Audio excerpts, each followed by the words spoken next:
Hello, everyone, and welcome back to the English Unleashed podcast, where learning English is easy and practical. I'm Leo, and I'm very happy to have you with me today. I hope you are doing well and feeling energetic. I'm feeling great today. I had a good night's sleep and a big breakfast, so I'm ready to go. Today's topic is not exactly fun like food or travel, but it is very important. Today, we are talking about real-life English, especially situations with the police. I know this sounds serious, but don't worry. The goal is to make it simple and clear. Everyone needs to know how to ask for help, especially if you live in or travel to another country. Before we begin, I have a small request. Please take a second to subscribe to the English Unleashed podcast. Give this episode a like and share it with someone who is learning English. It really helps more learners find these lessons. All right, let's begin. Let me start with a personal story. A few years ago, I had to call the police. It was a little scary because it was late at night, around 2 a.m. I was sleeping when I heard a very loud noise. It wasn't an explosion, it was music, very loud music. My neighbors were having a big party on a Tuesday night. I needed to work the next day, so I waited, but the music did not stop. So I called the non-emergency police number, not the emergency one. This is an important point. Emergency numbers like 911 or 112 are for danger, fire, accidents, or people getting hurt.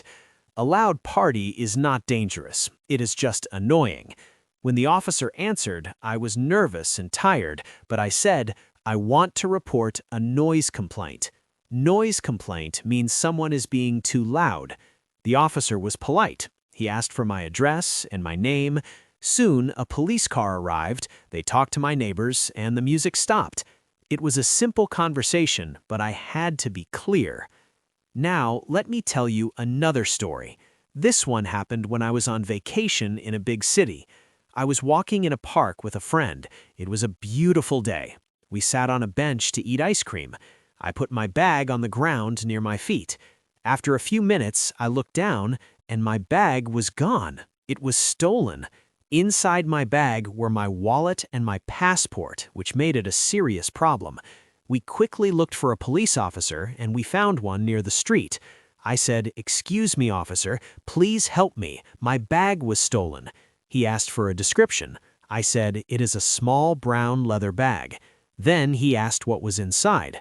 I said, "My wallet, my keys, my passport, and a photo of my dog." He wrote everything down and gave me a report number. That report number helped me at the embassy later. This story shows something important. The police are there to help. You do not need perfect grammar. You just need clear words.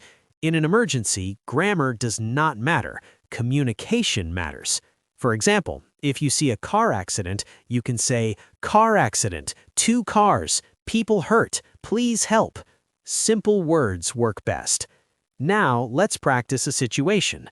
Imagine you are in a supermarket and you cannot find your child. You might say, "Help, I cannot find my son." Then you say where you are. "I am at the supermarket on 5th Avenue. The police may ask, "How old is your child? What is he wearing?" You can say, "He is 6 years old. He is wearing a red t-shirt and blue jeans." Descriptions like colors and clothes help the police act fast. This is why learning colors in English is not boring. It can be life-saving. Now let's talk about driving. If you see blue lights behind you, pull over and stay calm. Keep your hands on the wheel. Do not get out of the car unless the officer asks you. The officer will usually say, "License and registration, please." You can simply say, "Here they are." They may also ask, "Do you know why I stopped you?" If you were speeding, be honest and polite.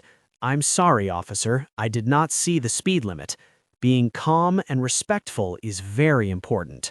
One last story. Once I found a wallet on the street. It had money and an ID card inside. I took it to the police station and said, "I found this wallet. I want to turn it in." Turn it in means giving something to the authorities.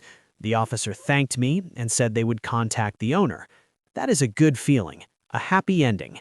Let's review some important words: noise complaint, stolen, description, accident, license, turn it in, and the most important word, help.